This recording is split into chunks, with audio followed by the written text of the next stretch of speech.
Hello students, आज हम BA first semester की पहली बुक टेल्स ऑफ लाइफ का 4th चैप्टर द लंचियन उसकी एक्सप्लेनेशन करेंगे।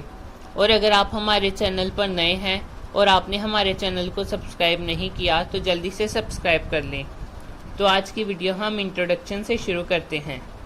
द लंचियन एक ऐसी स्त्री के बारे में कहानी है जो कि लेखक की लघु कहानियों की पाठक है। एक बार वह लेखक को दोपहर के खाने के समय एक बढ़िया रेस्टोरेंट में ले जाती है। उस समय लेखक पेरिस में रह रहा होता है। ये कहानी एक मजाकिया ढंग में मध्यम श्रेणी के लोगों की संतुलित खाने की आदतों के बारे में बताती है।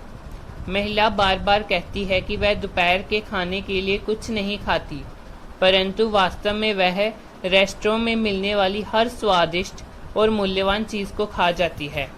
अब इस स्टोरी की समरी को भी समझ लेते हैं। द लंचियन एक हास्यप्रद कहानी है।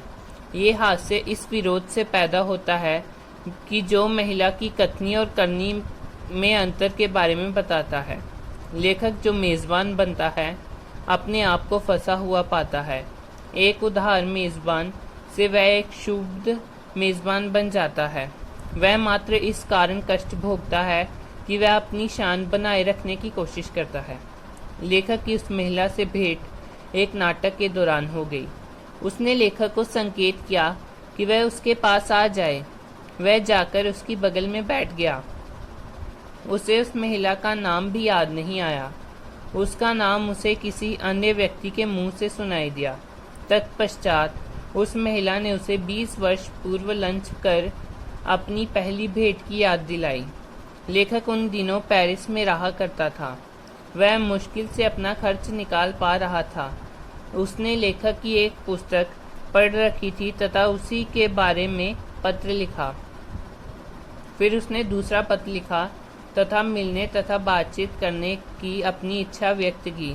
उसने लिखा कि पेरिस में वह थोड़ा समय ही ठहरेगी, पर बृहस्पतिवार को फिएट रेस्टोरेंट में यदि उसे लंच दिया जाए तो उसे खुशी होगी। फोयत पेरिस का सबसे महंगा रेस्टोरेंट था। इसमें फ्रेंच सेनेट के सदस्य जाया करते थे। वहाँ लंच लेना लेखक की सामर्थ्य के बाहर की बात थी। फिर भी वह महिला का मेज़बान बनने को राजी हो गया। उसके पास शेष मास के खर्च के लिए केवल 80 स्वर्ण फ्रैंक्स थे। उसके विचार से एक साधारण लंच में 15 फ्रैंक से अधिक नहीं लगेंगे। उसने निश्चय कर लिया कि वह अगले 2 सप्ताह कॉफ़ी नहीं पिएगा। वह फोयत में 12:30 बजे पहुंच गया। उसने महिला को ना तो जवान पाया और ना ही आकर्षक। वह लगभग 40 वर्ष की थी। उसके सफ़ेद बड़े दांत थे। वह अत्यंत बातूनी थी और मेज़बान को उसकी बातें धैर्य से सुननी पड़ी। मेन्यू पढ़कर उसका दिल बैठ गया। वहाँ के रेट उसकी अपेक्षा से कहीं अधिक थे। महिला ने उसे आश्वासन दिया, मैं लंच में कुछ नहीं लेती अथवा एक वस्तु से अधिक नहीं खाती। मुझे ऐसे लोग पसंद नहीं जो बहुत अधिक खाते हैं। मेरे लिए तो सामान मछली मंगवा दो।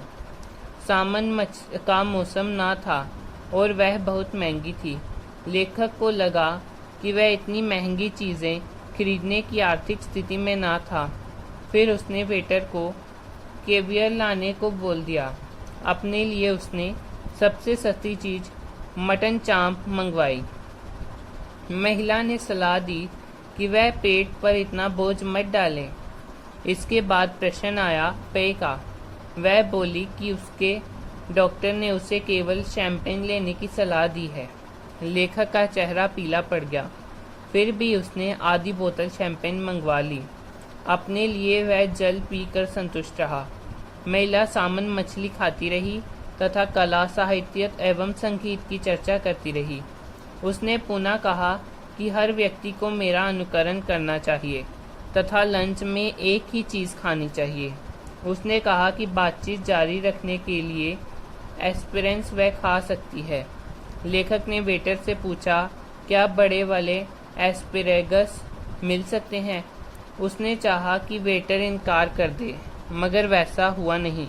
रेस्टोरेंट में कुछ ऐसे एस्पिरेंस उपलब्ध थे। महिला बोली, तुम मांस खाकर अपना हाजमा खराब कर लोगे।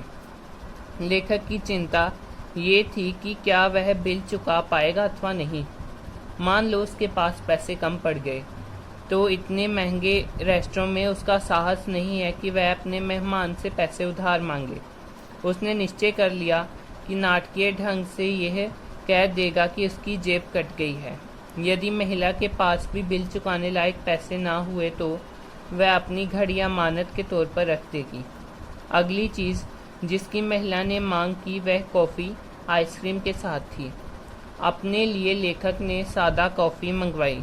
महिला ने कहा, मनुष्य लंच करके जब उठे तो उसकी भूख बनी रहनी चाहिए। फिर एक डरावनी बात घटी। वेटर बड़े आकार के आलू ले आया जिसका मौसम अभी नहीं आया था। महिला ने एक फल उठा लिया, बिल आया और लेखक ने बिल चुका दिया। उसमें 80 फ्रैंक्स में से उसके पास केवल बख्शीश देने भर के पैसे बचे। उसने 3 फ्रैंक्स बख्शीश दिए जो महिला के अनुसार बहुत कम थे। जब वह रेस्टोरेंट से बाहर निकला तो उसकी जेब में एक भी पैसा नहीं था और उसके सामने पूरा मांस पड़ा था। महिला ने जाते समय उसे एक सलाह दी कि लंच में केवल एक ही चीज़ खानी चाहिए। लेखक ने प्रत्युत्तर दिया, मैं इससे भी बेहतर काम करूंगा और अपना डिनर भी नहीं खाऊंगा।